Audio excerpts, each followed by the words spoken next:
បាទជំរាបសួរខ្ញុំបាទឈ្មោះនូហតប្រធានដេប៉ាតឺម៉ង់សំណង់ស៊ីវិលនៃវិទ្យាស្ថានពហុបច្ចេកទេសភូមិភាគនៃចូលសែនសៀមរាបនៅក្នុងឱកាសពីវិទ្យាអប់រំបណ្ដុះបណ្ដាលបច្ចេកទេសនិងវិជ្ជាជីវៈលើកទី8ឆ្នាំ2025បាទនៅក្នុងប្រធានបទ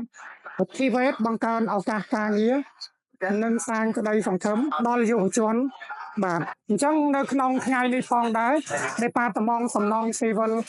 របស់យើងបាននាំយកនៅស្នាដៃរបស់សិស្សមានដូចជាអាគារ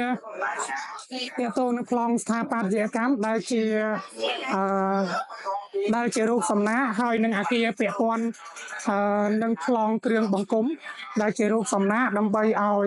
សិស្សានុសិស្សស្វែងយល់សិក្សាអំពីគ្រឿងបង្គុំក៏ដូចជារចនាបថនៃអាគារហើយយើងក៏បាននាំយកមកបង្ហាញនៅផ្នែកបណ្ដាញទឹករួមជាមួយនឹងផ្នែកការងារវាស់ស្ទង់បាទ